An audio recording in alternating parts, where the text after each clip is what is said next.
I'm going to introduce you with 3 deleted scenes from various seasons of Game of Thrones that could have given us a better insight in certain characters, while some could have also foreshadowed the upcoming events that were of great importance. Let's start with a deleted scene from the 2nd episode of the 4th season. As we all remember, Tyrion, fearing for Shae's safety, decided to send her away while insulting her in the process. Scene ended with Tyrion telling Shae that she will have a comfortable life in Pentos and that Bronn will escort her to her ship. A bit later, Tyrion asked Bronn if Shae was gone, on which Bronn assured him that she boarded the ship and the ship sailed away, as well as assuring Tyrion that no one had been following him while escorting her. 4 episodes later, during the trial against Tyrion for the murder of King Joffrey, Shae appeared as the final witness of the crown and falsely accused Tyrion of kidnapping her and forcing her to seduce him, whereupon she also falsely accused Sansa of desiring revenge and forcing Tyrion into cooperating by denying him entrance into her bed. While we, just as Tyrion, were shocked and surprised by Shae even appearing as the witness during the trial against Tyrion, not to mention by her being the witness of the crown, and by falsely accusing Tyrion and Sansa for crimes they did not commit, it all wouldn't have been that surprising if the 2nd episode of the 4th season had contained this scene that I'm going to show you right now. In this deleted scene, Bronn comforts Shae after Tyrion told her that he's sending her to Pentos, as well as insulted her multiple times in process, and it provides some setup for Shae's betrayal over Tyrion later in the season. This deleted scene foreshadows Shae's betrayal over Tyrion, and if the scene had taken place on the show, we most certainly wouldn't have been that surprised when we saw Shae appearing 4 episodes later as the final witness of the crown.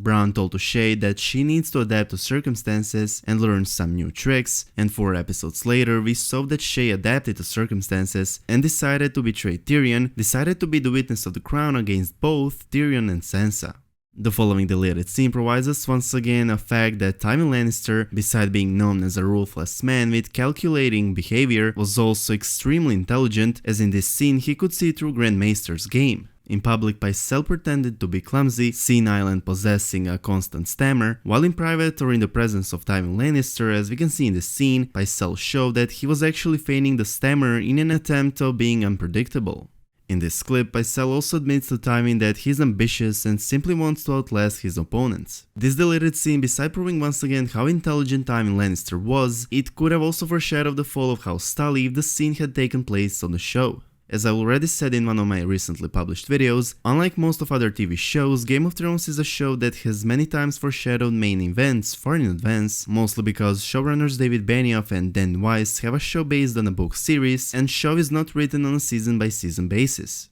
While Ned Stark's death was foreshadowed in the very first episode of the series, and while Tywin Lannister's death was foreshadowed in season 4, which are only 2 examples, this deleted scene would have foreshadowed the fall of House Tully, as the Tully sigil is a silver trout on a red and blue background. If you would like to hear more details about how Ned Stark's death, as well as Tywin Lannister's death, were foreshadowed, feel free to check out my video regarding the 3-headed dragon theory. Next deleted scene is from the 2nd season. While it wouldn't have foreshadowed anything, it would have given us an answer on a question that bothered us in that particular episode, which was who betrayed Daenerys and stole Daenerys' dragons. I'm sure most of us remember while Daenerys and Xarros Xandaxos had a meeting with the Spice King, her dragons were stolen from Xarros' home. Half of Daenerys' men had been brutally killed, Irri, Daenerys' handmaiden, died as well, while Doria, Daenerys' second handmaiden, was missing. In the following episode, Xaro hosted a council of the 13 so Daenerys could appeal to them for aid, which was only Xaro's pretense to hold a council in his home.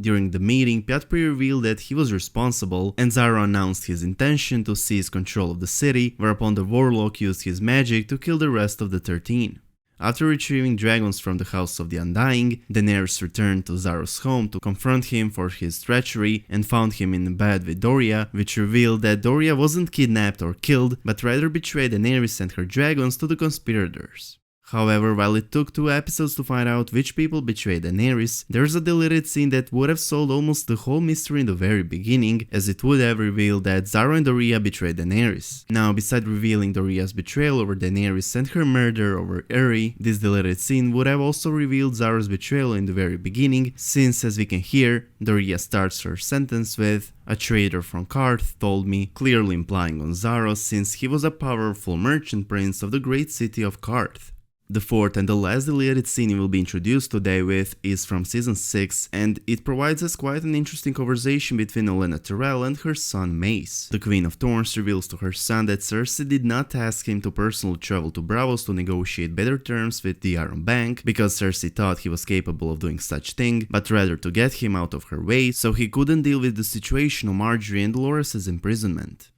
This deleted scene once again proves that Olenna's most prominent traits are her sharp wit, high cunning and intelligence, while the same could not be told for her son, who wasn't the most intelligent man. However, it also shows us once again that Olenna loved her family dearly, especially her grandchildren. Following the death of her family, the Queen of Thorns is left as the sole survivor and ruler of House Tyrell, and it's most certainly going to be interesting to see Olenna's role in the 7th season. In the season 6 finale, she made it clear that, since her entire future has been robbed from her, she doesn't care about survival but is rather willing to die if it means destroying Cersei.